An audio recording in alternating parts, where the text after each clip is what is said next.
오늘 우리가 6주차 할 내용은 핵심 주제 나와 있죠.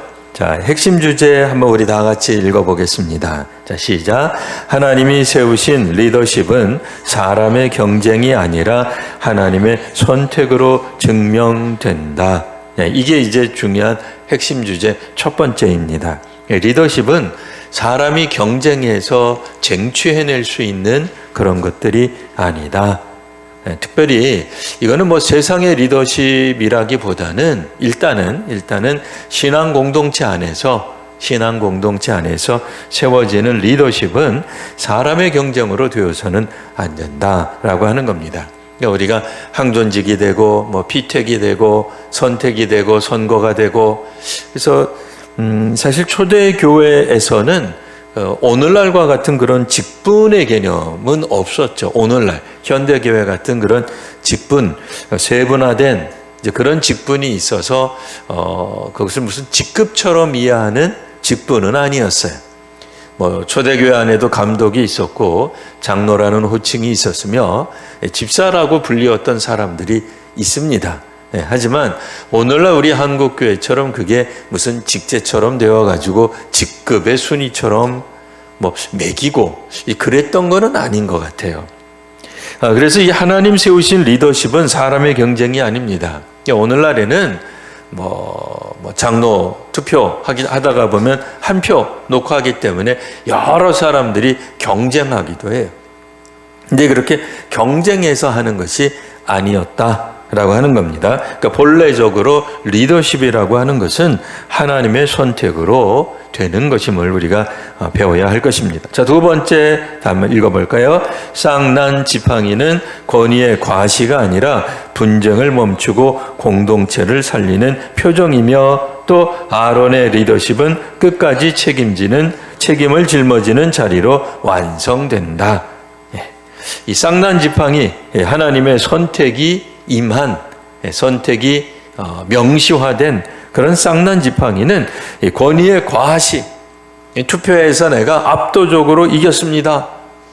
이제부터 여러분들은, 평신도 여러분들은 나 장로의 말을 들어야 됩니다. 뭐 이런 거 아니다 말이에요.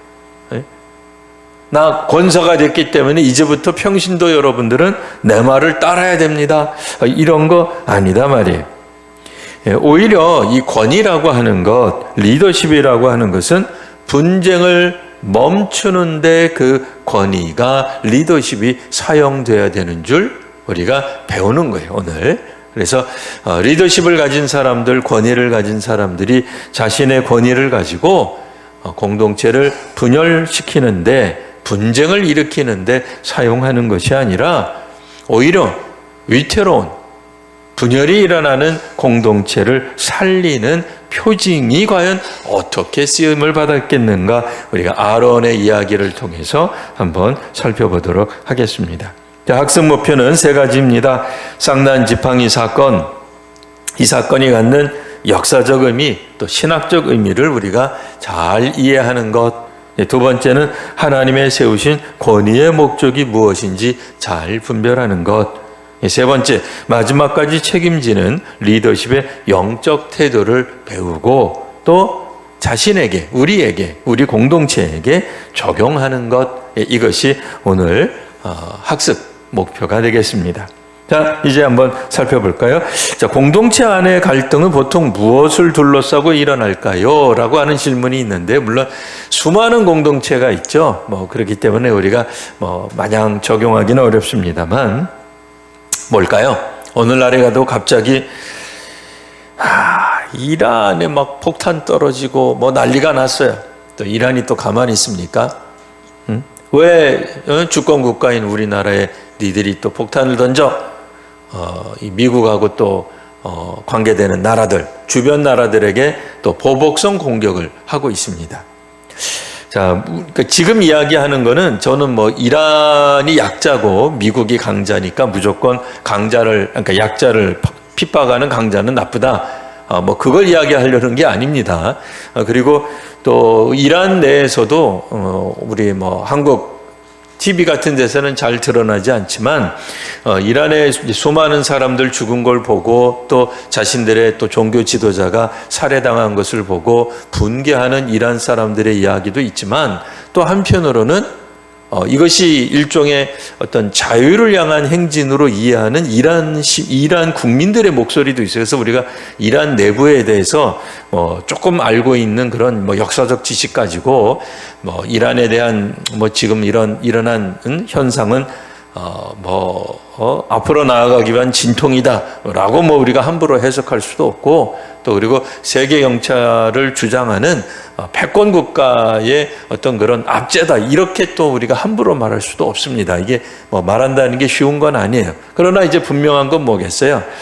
이란하고 어쨌든 미국이라고 할 때 그런 어떤 갈등들이 왜 생길까? 혹은 러시아하고 우크라이나, 그런 공동체, 지구촌 공동체죠. 남의 나라일 수도 있지만 공동체가 자기일 수도 있지만 남일 수도 있어요. 이 왜 일어날까? 결국은 소위 말하는 리더십을 누가 갖느냐, 최고의 권위를 누가 갖느냐, 누가 말하면 들어야 되느냐, 이 문제가 아닐까 싶습니다. 그렇죠? 그래서 그 공동체 안의 갈등은 보통 무엇을 둘러싸고 일어나는가? 힘이죠. 권력이죠. 리더십이죠. 교회 공동체 안에서도 물론 이제 그 많은 교회들의 이제 오늘날 현대 사회에서는 우리 한국 교회에서는 세상에서 평가를 할 때는 목사의 리더십에 문제가 있다. 독재를 하고, 강압적으로 하고, 돈을 쓰는데 어떻게 쓰는지 아무도 모르고, 이런 것 때문에 이제 문제가 많이 생긴다. 이런 이야기들이 이제 있죠. 그러니까 그런 것처럼 그렇게 한마디로 우리가 이야기하기가 참 어려운데 글쎄요 제가 볼 땐 2000년대 초에는 그랬을지 몰라도 시간이 점점 지나갈수록 현대 사회에서는 굉장히 복잡한 문제들이 있을 것 같아요. 좀 다른 예를 한번 들어볼까요? 학교에서도 옛날에는 그 리더십을 주로 누가 가졌어요? 소위 말하는 학교 측, 이사장 측, 이런 분들이 가졌죠. 교사. 이제 그게 이제 80년대, 90년대를 그리면 주로 그런 모습들이 나왔어요. 근데 요즘도 가끔 이제 학교물 다루는 이 프로그램, 이 드라마 같은 데 이제 보면은 여전히 이제 그런 쪽을 그리는 쪽도 있긴 하지만 현실은 어때요? 현실에서는 학생들이 더 큰 힘을 가지고 있어요. 학생들이 폭력을 막 휘둘러요. 매를 드는 선생님 2000년대 이후로 사라지지 않았나요? 한국 학교에서는? 근데 그 선생님을 조롱하고 비아냥거리고 선생님들이 오히려 학생들은 또 학생들대로 또 그런 어떤 극단적 선택하지만 선생님들이 이제 극단적 선택을 해요. 왜 그럴까요? 그러면 옛날처럼는 선생님들이 애들을 때릴 수 없어서 승질이 나서 선생님들이 그런 극단적 그러니까 극단적인 선택을 하는 건가요? 아니잖아요. 그러니까 힘을 갖고 있는 어떤 세력들이 생긴 거죠. 그러니까 정신적인 공격을 하는 그룹들이 이제 막 생긴 거죠. 그럼 힘이에요. 리더십을 도대체 누가 갖는가?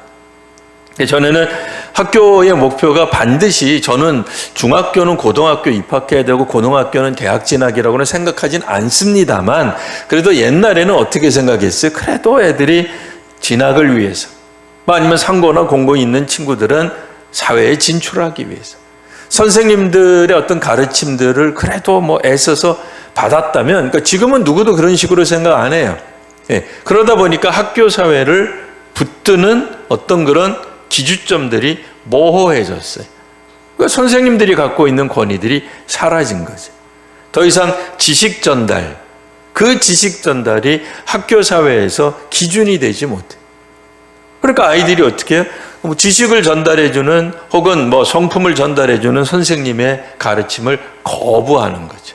아이들이 원하는 방식으로 가르쳐라. 이런 걸 이제 주장하고 또 저는 그런 것들이 어느 정도 일리가 있다고 생각합니다. 무조건 다 학생들의 인권 조례 그 틀렸다고 생각하진 않아요. 그러나 그런 것들이 상충되면서 지금은 이제 교권과 학생 인권, 어느 것이 리더십을 가져야 되느냐? 예, 일반 직장에서도 마찬가지죠. 회사를 설립한, 운영하는 그런 쪽이 갖고 있는 리더십이 더 강해야 되느냐, 아니면 우리 노동자들이 갖고 있는 리더십이 더 강해야 되느냐. 이제 상충되는 게 있는 거죠. 자, 그러다 보니까 이 공동체 안의 갈등은 보통 무엇을 둘러싸고 일어나는가? 이제 오늘 이제 그 이야기는 리더십, 힘, 권력, 의사결정권.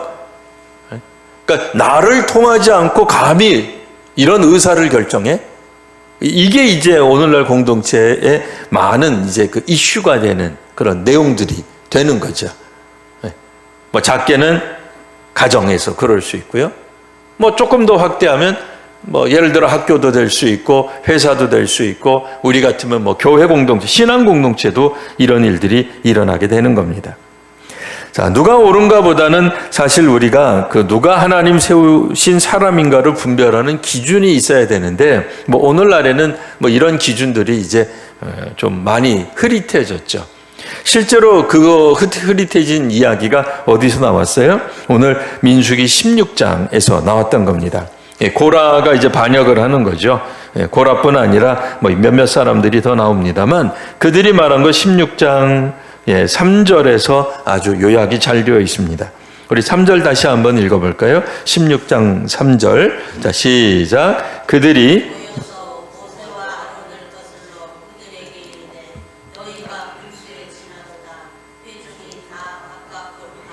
여호와께서도 그들 중에 계시거늘 너희가 어찌하여 여호와의 총회 위에 스스로 높이느냐.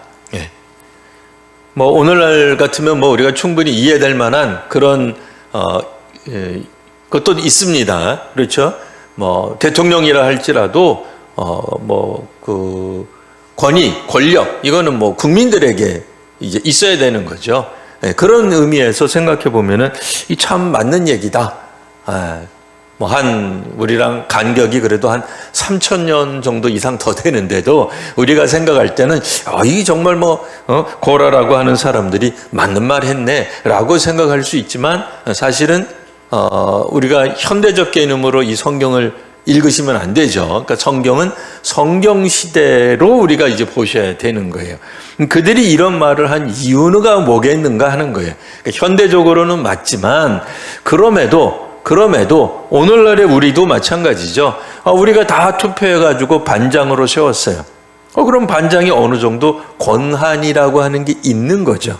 그러니까 반장이 모든 걸 다 할 수 있다고는 생각하지 않아요. 그렇죠? 반장의 권한이 뭐 절대적이다. 그러면 뭐 반장이 1교시 시작하는 시간 바꾸고 2교시는 쉬자 그러고 그럴 수 없죠. 학생들 보고 두발 자유화해라. 반장이 그런 권한은 없죠. 반장은 반장으로서 어떤 권한이 있는 거고요. 교장 선생님도 마찬가지예요. 아무리 교장 선생님이라고 그래도 무제한적인 권한이 있는 건 아니에요. 그러나 뭐예요? 대통령도 대통령으로 뽑혀서 그 대통령이 갖고 있는 권한이 있고요. 법적으로 허용되는 권한에 있어서만큼은 대통령의 권위를 우리가 인정해 줘야죠. 그거 대통령 하라고 대통령이 할 수 있는 권한인데 하지 마라 그러면 안 되는 거잖아요. 그러니까 그런 것처럼 모세에게도 모든 걸 다 할 수 있는 권한이 주어진 건 아니죠. 제한적이지만 출애굽하면서 생겨나게 된 그리고 많은 사람들이 이제 인정하게 된 그 리더십이 있는데 이때는 어느 때가 된 겁니까? 어느 정도 세월이 지나간 거예요. 소위 말하는 어렵고 힘든 거 다 지나가는 거예요. 다 지나가고 나면은 사람들이 무슨 생각하게 돼요? 다 옛날이 좋다 이렇게 생각하는 경향이 나타나요.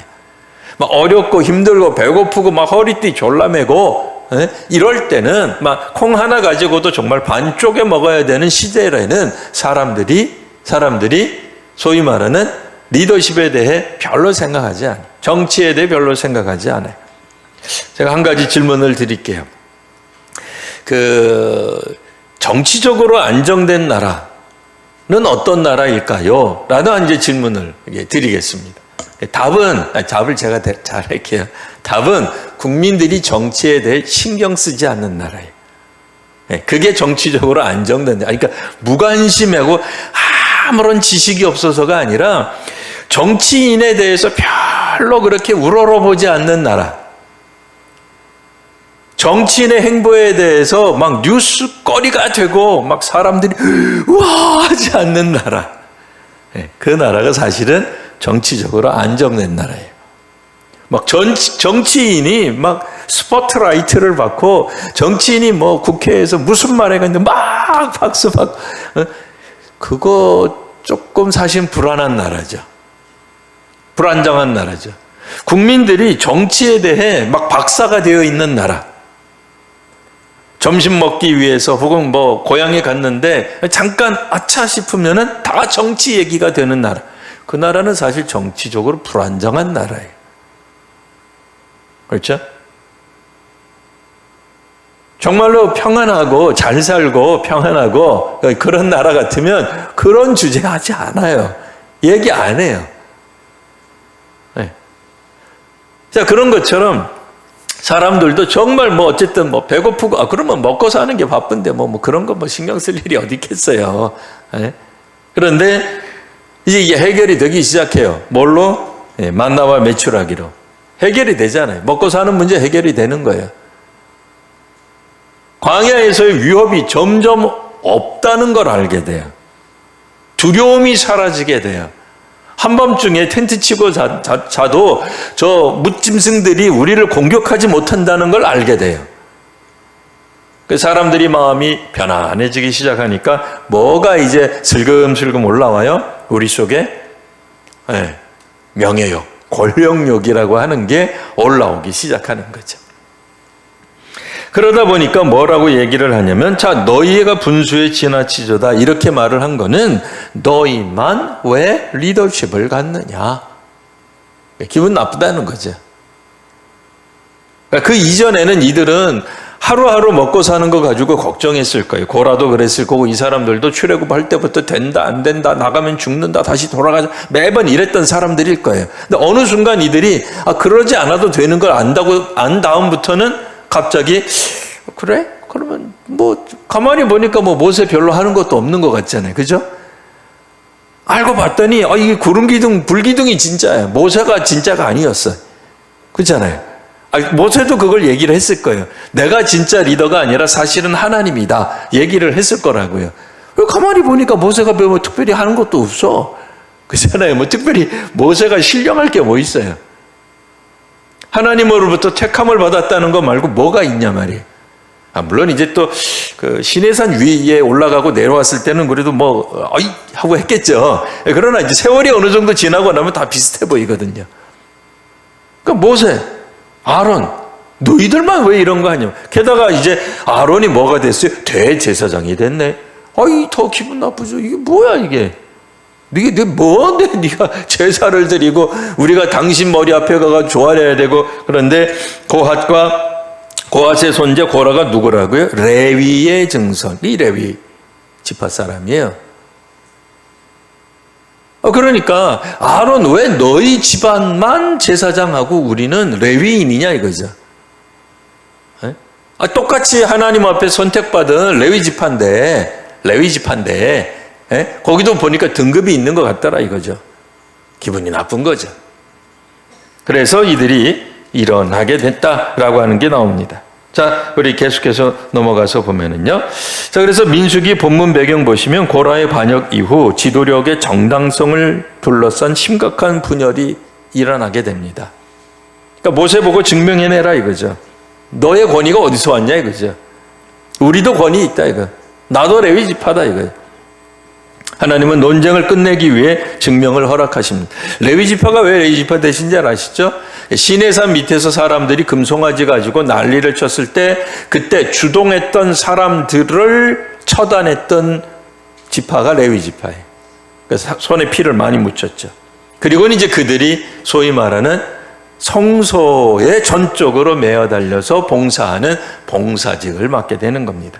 그래 우리식으로 말하면 뭐겠어요? 레위 지파 고라 이런 사람들 보면 옛날에 나도 뭐 민족 운동할 때 해방 운동할 때 3.1 운동할 때 나도 했다 이거예요. 나도.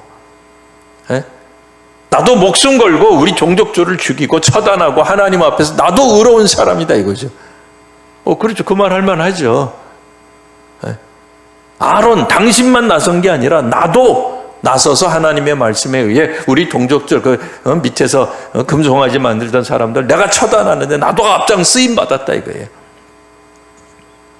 그러니 누구 특정인만 특정한 어떤 권한을 갖는 것에 대해 기분 나쁘다고 말할 수 있을 것 같습니다. 자, 계속해서 우리 본문을 보시면, 그래서 이제 지팡이 시험을 이제 17장, 우리는 뭐 이미 알고 있습니다. 16장에서 그렇게 해서 고라의 반역 때문에, 따로 분향하던 250명이 하나님의로부터 불이 나와서 분향하는 사람들이 죽은 거예요. 그러니까 제사를 드린 거죠. 우리로 말하면. 이들이 제사를 인도한 거죠. 자신들이 예배를 집례한 거죠. 근데 하나님 이 예배를 안 받으신 거예요. 그리고 이제 41절 이하에 보시면 이스라엘 자손으로부터 이제 이스라엘 온 자손들이 이제 원망하기 시작합니다. 대다수 이스라엘, 왜요? 250명이 그냥 250명이 아니잖아요. 모든 지파들의 대표격이거든요. 그러니까 이번에는 41절에는 이스라엘 자손의 온 회중이 모세와 아론을 원망해 말을 하기를 너희가 여호와의 백성을 죽였다. 모세 아론 당신들이 이 사람들을 죽인 거다. 이렇게 이제 나오게 되는 거죠. 그러나 결국은 어떻게 됐어요? 하나님의 영광이 나타나고 전염병이 돌게 되어서 49절에 보시면 전염병으로 죽은 자가 14,700명. 훨씬 더 많은 사람들. 그리고 나서 이제 17장에 이제 본격적으로 나오게 되는 겁니다. 자, 지팡이 시험, 이제 경쟁을 멈추게 하시는 하나님이 직접 역사하셔야 이게 이제 멈추게 된다라고 하는 얘기입니다. 그래서 17장 4절 5절 보시면 각각 지팡이들을 지파별로 가지고 와서 지팡이를 회막앗 증거궤 앞에 두어라. 내가 택한 사람의 지팡이에 싹이 날 것이다. 이게 뭐 초자연적 역사, 기적이 나타나는 거죠. 한 번 더 보여주시는 거죠. 사람들이 하도 이제 뭐 리더십 가지고 문제가 되니까. 그러니까 각 지파의 지팡이는 동일한 조건 아래에 놓여 있는 거죠. 뭐 특별히 아론 내 지팡이라고 해가지고 뭐 거기에 몰래 뭐 씨를 심어두고 그런 거 아니죠. 뭐 오늘날 뭐 우리가 뭐 밝힐 수 뭐 있다 없다 뭐 말이 많지만은 뭐 부정선거니 아니 뭐 이건 뭐 부정이 있을 수가 없는 거예요. 뭐 다 아는 가운데서 각 지파를 대표로 하는 일종의 신물, 상징이 되는 뭐 우리로 뭐 옛날식으로 말하면 옥쇠 같은 거죠.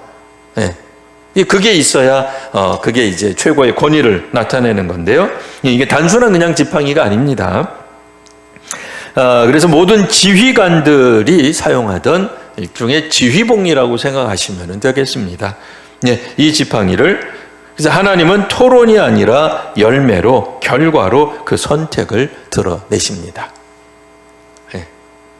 이게 뭐 토론해 가지고 될 게 아니에요. 뭐 누가 옳으니 누가 공을 많이 세웠느니 뭐 이런 거 가지고 해낼 문제가 아니라는 거죠. 그래서 열매가 과연 맺을 수 있겠느냐? 2번 보시면 싹, 뭐 꽃, 열매 뭐 이런 것들은 생명의 완전한 표징입니다. 성경에 나타나는 여러 가지 이제 그 상징적인 언어라는 거예요. 그래서 뭐 싹이 난다, 뭐 무화과 나무에 뭐 이렇게 뭐 다 싹이 나는 거죠. 그런 것들, 꽃, 무슨 열매, 젖과 꿀이 흐르는 땅, 이게 생명의 완전한 표징, 그곳에 가면 생명이 있다라고 하는 거지, 뭐 젖과 꿀이 정말 뭐 바닥에서 뭐 샘 솟았습니까? 가나안이 그런 거 아니죠. 그런 거 아닙니다. 생명, 거기에 가면 생명이 기다리고 있는 거예요. 가나안이. 그런 것처럼 레위의 집 아론의 지팡이에는 싹이 나고 꽃이 피고 살게 열매가 맺혔다. 실제로 여기서 17장 8절에는 그런 내용들이 쭉 나오게 된 겁니다. 8절에 그런 표현이 나오죠. 그래서 꽃, 싹, 꽃, 살구나무. 그래서 우리는 그냥 싹난 그 정도였는데 싹만 난 걸로 끝난 게 아니에요.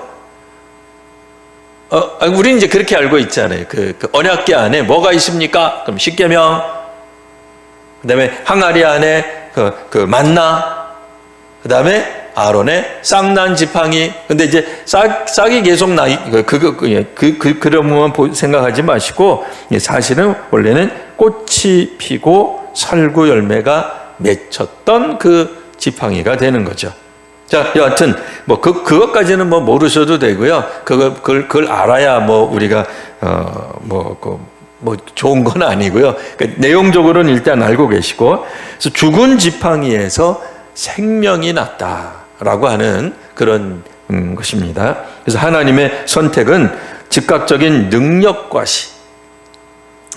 나도 레위 지파, 나도 그때 민족 정결 운동할 때 앞장섰어. 부정을 척결하고 우리 민족 안에 있는 악을 처단하는데 내가 앞장섰지. 그렇고 말고 이게 중요한 게 아니라는 거예요. 능력과 시가 아니고 지속 가능한 생명력으로 나타나야 된다는 거예요. 이게 중요한 거죠. 밑줄 쳐야 돼요. 어디에? 지속 가능한 생명력으로. 이건 사실 우리의 힘으로 되는 건 아닙니다. 하나님 은혜를 주셔야 되는 거예요. 다시 한번, 뭐가 중요하다고요? 지속 가능한 생명력. 따라해 보세요. 시작. 지속 가능한 생명력. 바로 여기에 있습니다. 그러니까 어떤 공동체든 개인이든 가정이든 교회든 지속 가능한 생명력이 나타나야 돼요. 자, 넘어가셔서 보시면 이제 약간 밤색으로 되어 있죠. 신학적 포인트. 자, 권위의 표지는 힘이 아니라 생명입니다. 그리고 생명은 하나님께로부터만 오는 것입니다.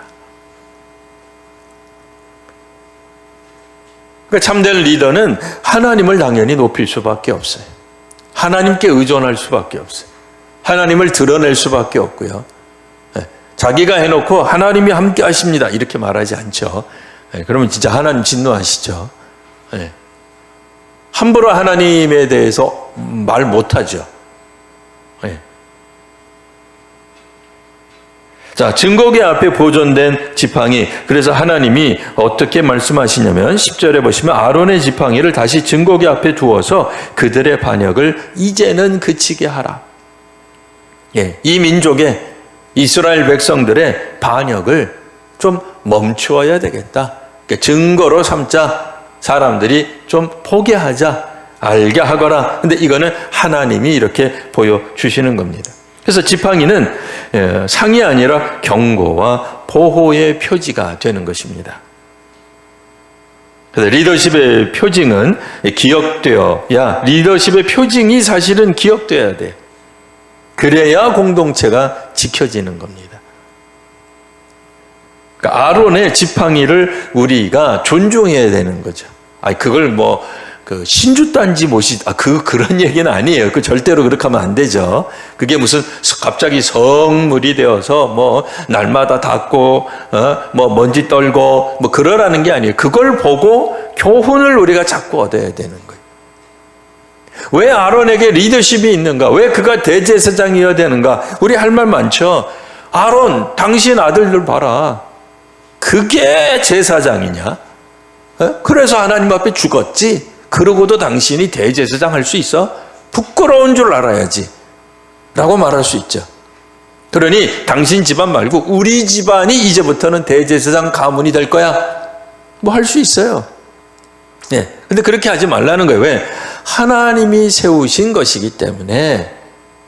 그러니까 다른 지파 마찬가지고, 레위 지파 안에서도 아론에 대한 그런 리더십에 대한 이야기는, 그렇다고 해서 아론이 그러면 제 마음대로 하느냐, 제 마음대로 율법을 만들고 율법을 수여하고 율법을 해석하고 자기 마음대로 율법을 편하게 이렇게 곡해하고 그러면 아론도 징계를 받죠, 하나님으로부터. 근데 사실 우리가 구약율법 하나하나 이렇게 따지지 않습니다만, 현대적 시각으로뿐 아니라 과거의 시각으로 보더라도 그게 참 이해되기 어려운 구절들이 있단 말이에요. 그러니까 반발하고 싶죠. 왜 이 구절을 이런 식으로 만들었지? 왜 율법을 이렇게 해야만 해? 이렇게 해석하면 안 돼? 혹은 이렇게 적용하면 안 돼? 근데 그거는 사실은 아론도 못하는 거예요. 모세도 함부로 못 고치는 거예요. 그건 하나님이 만드신 것이기 때문에 그래요. 그러니까 제사하는 방식도 마찬가지예요. 아론이 자기가 멋있게 표현되고 싶어서 만드는 제사법이 아니다 말이에요. 하나님이 만드신 것을 가지고 그는 대제사장의 역할, 제사장 역할도 있고, 제사장 아시잖아요. 뭐 각을 뜨고 뭐 어떻게 하고 하나님 앞에서 하고, 그다음에 또 대제사장은 대제사장대로 뭐 1년에 한 번씩 지성소를 들어갔다 나온다든지 그 역할이 다 있는 거예요. 예? 우리가 생각할 때는 아론 그 별것도 아닌 게 그 집안도 제대로 간수 못한 게 무슨 대제사장이라고 그렇게 생각할 수 있죠. 예. 근데 누구는 망하고 누구는 봐주고 그런 식으로 보게 되면은 이제 완전히 이제 뒤죽박죽 되는 겁니다. 그래서 여기서 말하는 리더십의 표징 나무죠. 지팡이고 지팡이는 결국 아론이 되는 겁니다. 여기서는 물론 정확하게는 아론을 세우신 하나님이에요. 그래서 이 리더십의 표징은 기억이 되어야만 공동체가 세워질 수 있고 지켜질 수 있어요. 근데 이 리더십의 표징이 각각 내 마음대로 할 수 있다, 이렇게 주장하게 되면 공동체가 파괴되겠죠. 자, 우리 한번 생각해 보겠습니다. 적용 부분입니다. 하나님이 왜 권위를 세우셨을까요? 우리 안에 권위자를 두셨습니다. 권위라고 하는 구조를 두셨어요. 목사, 장로, 권사 이런 것들이 분명히 직급은 아니라고 했지만 그 나름대로의 어떤 권위가 있어요. 네, 회사로 말하면 회장님, 사장님, 부장님 같은 건 아니에요. 아니지만 이 권위가 있는 그분만이 갖고 있는, 그분이 해야 되는 어떤 영역이라고 하는 게 있거든요. 그럼 뭐예요? 권위는 지배가 아니라 분쟁을 멈추게 하는 도구로 사용돼야 되는 거예요. 목사는 목사로서의 권위가 성도를 지배하려는데, 목사의 권위를 이거는 장로님들도 마찬가지죠. 공동체 안의 분쟁을 멈추게 하는데 그 권위가 사용될 수 있어야 돼요. 그러니 당연히 뒤집어서 설명하면 어떻게 되겠어요? 공동체가 무너지게 될 때는 그 권위를 인정하지 않는 쪽으로 사탄이 역사하겠죠. 아론의 지팡이는 자신을 높이기보다는 공동체를 살리는 데 있습니다. 자, 마지막까지 남는 책임. 자, 민수기 후반부에서 아론은 여전히 백성과 하나님 사이에 서는 그런 모습을 보게 됩니다. 그래서 하나님 앞에서 오히려 중보하는 모습을 보여주고 있죠. 그래서 리더는 갈등의 한복판에서 도망치지 않고 오히려 그 중심을 잡고 서 있는 사람입니다. 그래서 계승을 준비하는 리더십 세 번째 있습니다. 아론은 자신의 옷을, 우리가 다 읽진 않았습니다만 20장 부분에 가시면 엘르아셀에게 입히는 그런 장면이 나옵니다. 자신의 옷 뭐겠어요? 대제사장의 옷을. 그러니까 참된 리더십을 리란 끝까지 붙잡는 게 아니라 잘 넘겨주는 데 있습니다. 우리 한번 생각해 봐야죠. 맞습니다. 리더십이라고 하는 것은 끝까지 붙잡는 게 아니죠. 오늘 한국교회 많은 분들이 은퇴한 이후에도 여전히 영향력을 끼치는 목회자들 때문에 또 한동안 또 우리 한국교회가 들쑥날쑥 또 하고도 있습니다. 리더십은 끝까지 붙잡는 게 아니라 잘 넘겨주는 것이라고 할 때에 우리가 한번 생각해 볼 필요가 있죠. 교회들마다 예를 들어서 이게 또 말을 잘해야 되는데요. 이게 또 잘못 적용되면 이상해질 수 있습니다. 그러니까 잘 듣고 이렇게 새겨서 들으셔야 됩니다. 그러니까 교회들마다 우리 교회는 찬양팀이 없습니다만, 찬양팀이 있는 어떤 교회들 중에 사실 이제 이게 이 찬양팀이 보통 이 봉사하는 게 어려운 게 아니 힘든 거예요. 찬양팀 연습하는 거 보면 보통 정말 우리 사역하기 전에 1시간 전에 나와가지고 연습하는 건 기본이죠. 평일에도 나와가지고 그들이 호흡을 맞춥니다. 근데 이렇게 만들어져가지고 회중들 앞에서 하나님 앞에서 찬양을 올리고 또 혹은 중보기도나 이런 어떤 뜨거운 어떤 그런 모습들을 통해서 성도들의 마음을 하나로 뭉치게 하는데 굉장히 찬양팀이 강력한 역할을 수행합니다. 한국교회가 오죽하면 그런 얘기도 한 적이 있었어요. 한국교회가 부흥하려면 최소한 두 가지가 있어야 되는데 그 중에 하나가 뭐냐면 어쨌든 목사의 어떤 그런 설교, 그러니까 설교 정말 잘해야 된다. 두 번째가 뭐냐? 찬양. 찬양이 뜨거워야 된다. 뭐 그런 이야기를 하던 때가 있었어요. 뭐 지금도 여전히 마찬가지입니다. 근데 이 찬양팀이 이제 보통 이제 20대 청년 때 보통 이제 헌신을 한단 말이에요. 그러니까 이 친구들이 그냥 30이 되고 40이 되고 50이 되고 그러면 뭐 몇 년째 지금 합을 맞추는 거예요? 벌써 20대, 30대, 40대, 50대가 됐으니까 무려 40년 동안 합을 맞춰왔어요. 얼마나 잘하겠어요. 리더가 반주자 한번 싹 쳐다보면 반주자가 알아가지고 탁 들어가요. 리더가 기도를 하려고 딱 쳐다보면 세션들이 소리를 싹 줄여요. 한 번 더 쳐다보면 후렴을 한 번 더 반복해요. 한 번 더 쳐다보면 후렴도 반복해요. 그러니까 굳이 리더가 후렴 한 번 더, 한 번 더, 한 번 더 하지 않아도 알아서 하니까 얼마나 합이 잘 맞겠어요. 근데 이제 문제는 뭐예요? 그분이 이제 어느 날 60대가 될 거예요. 기력이 옛날 같지 않아요. 그럼 그 교회는 좋은 거 아니냐 이렇게 생각할 수 있어요. 근데 뭐가 문제예요? 차세대 그룹이 안 생기는 거예요. 다음 세대. 그러니까 이제 그분들이 그렇게 해서 60대가 되면 아니 50대 팀도 있어야 될 거 아니에요. 40대 팀도 있어야 될 거 아니에요. 없는 거예요. 왜? 독점하니까 자기네들이. 다 독점하는 거예요. 그럼 자기네들은 열심히 하고 하는데 그거 끝나고 나서는 그분들이 해체되거나 하게 되면 다음 찬양팀이 없게 되는 거죠.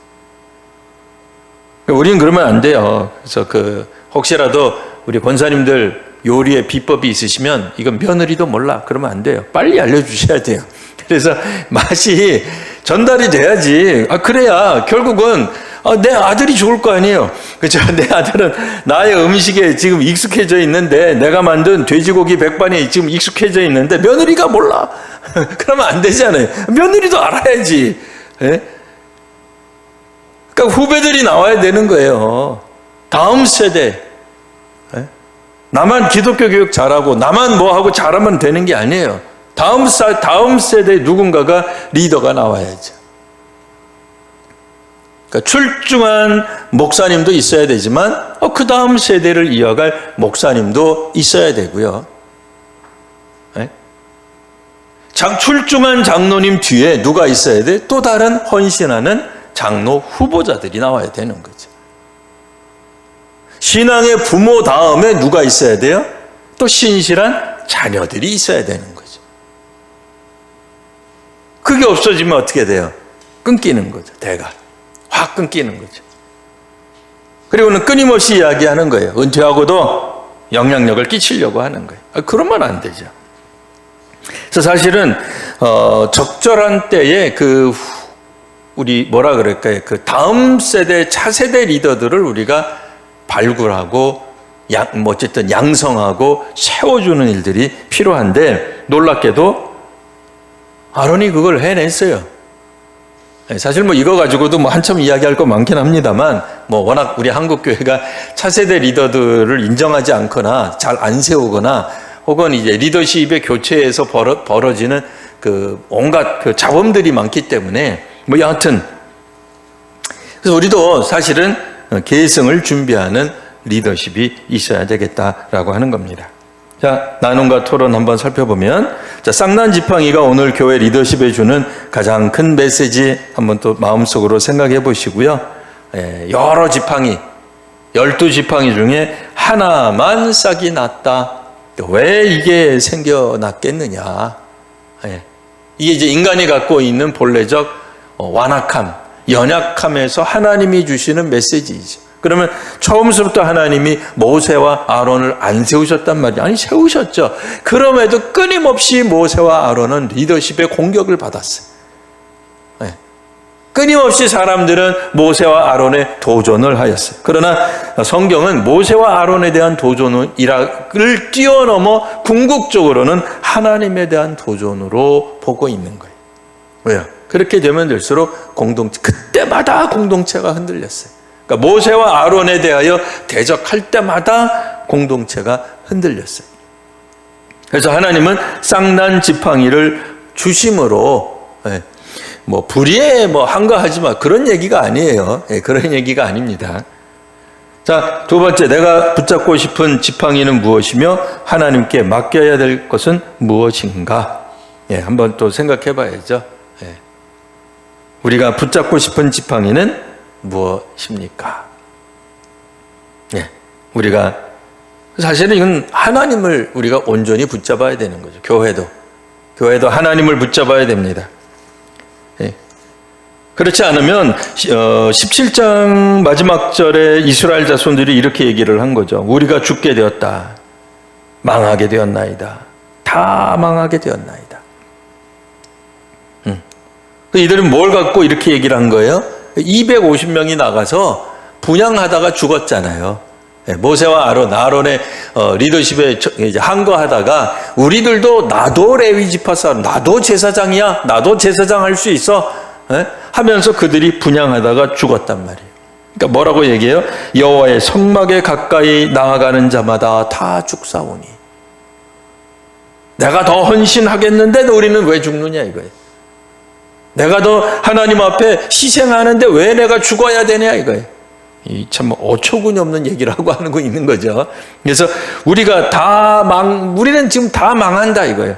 이런 말을 안 하려면 어떻게 해야 되겠어요? 사실은 제대로 된 지팡이, 하나님을 붙들어야 돼요. 그러니까 인간적 리더십, 사람이 만들어낸 리더십을 가지고 하나님께 나아가면 죽는 거죠. 자기 스스로 권위를 스스로에게 부여하고 나도 할 수 있어, 나도 내 마음대로 하나님 앞에 나갈 수 있어 라고 할 때 오히려 죽는 거죠. 내가 최상의 하나님 앞에 예배 서비스를 드릴 수 있어 라고 스스로 판단하고 나갈 때에 죽는 거죠. 그러니까 그 지팡이는 사실 내려놔야 되는 거예요. 아론의 지팡이는 아론이 자의적으로 휘두르는 지팡이가 아니었어요. 그래서 하나님께 맡겨야 돼요. 어떤 것도 맡겨야 돼요? 공동체도 맡겨야죠. 하나님의 백성 공동체인데 하나님 살리시죠. 이 공동체 중에 죽은 이유는 뭐예요? 말씀에 순종하지 않았기 때문이죠. 말씀을 거역했기 때문에 죽었죠. 말씀에 순종하는데도 죽거나 그러지는 않았어요. 다음 세대를 위해 지금 내려놓아야 할 권위 혹은 역할은 무엇인가? 그렇죠. 내가 결정하고 내가 리더십을 가져야만 되겠다라고 생각하는 것들을 내려놔야 되는데 이게 참 어려운 얘기입니다. 왜요? 다음 세대를 위해 우리가 결정을 더 잘한다고 우리가 보통은 생각하죠. 그래서 우리는 요즘 MZ 세대, 젊은 세대를 위한 정책을 누가 마련해요? 다 60 넘은 사람들, 70 넘은 사람들이 하죠. 어떤 세계관을 가지고? 옛날 세계관을 가지고. 그죠? 우리는 뭐라고 얘기해요? 우리가 살아온 경험이 너희 젊은이보다 우리가 훨씬 더 많기 때문에 우리가 하는 결정이 다 옳은 거야. 물론 이제 틀린 말은 아닙니다. 그 말이 맞는데 그렇다고 해서 젊은이들 스스로 모든 것을 다 결정하도록 내버려 둘 수는 없겠죠. 하지만 우리가 정말 다음 세대를 위한다라고 할 때에 어느 정도 선에서는 멈출 때도 있어야 돼요. 그러니까 우리는 말로는 젊은 세대를 우리가 못 따라간다고 얘기해요. 젊은 세대를 우리가 이해 못한다 그래. 저도 60대니까요. 근데 우리도 아시다시피 교회의 리더십이 주로 몇 살에 치중돼 있죠? 50대, 60대에 치중돼 있어요. 거의 대부분 교회가 60대에 치중이 돼 있어요. 혹은 어떤 교회들은 은퇴하신 분들이 더 리더십을 갖는 경우들도 있어요. 그러면서 우리는 다음 세대를 위한 어떤 것들을 마련한다고 하는데 사실 그게 또 쉬운 것들이 아닌 거죠. 네. 한번 우리가 정말 그 다음 세대를 위해서 어떤 것들을 정말 우리가 내려놔야 되는지, 정말 우리가 구세대적인 어떤 그런 관습적인 생각들, 이런 거 정말 내려놔야 되는데 어렵죠, 우리도. 자, 우리 한번 정리하고 요 기도 제목 읽고 이제 마치려고 합니다. 자, 같이 읽어보겠습니다. 시작. 하나님은 리더십을 경쟁으로 결정하지 않으신다. 그렇죠? 자, 두 번째, 쌍난 지팡이는 선택의 증거이자 공동체를 살리는 장치이다. 예, 하나님이 정하신 법도를 순종하고 따르는 것, 그것이 공동체를 살리는 장치임을 믿어야 되는 겁니다. 세 번째, 아론의 리더십은 끝까지 책임지고 마지막엔 내려놓는 순종으로 완성된다. 그렇습니다. 끝까지 주려고 하지 않았던 거죠. 자, 우리 기도를 위한 제목 세 가지만 읽고 우리 그냥 마치려고 합니다. 자, 시작. 하나님이 세우신 질서를 신뢰하게 하소서. 우리의 권위가 공동체를 살리는 생명이 되게 하소서. 시작뿐 아니라 마지막까지 충성하게 하소서.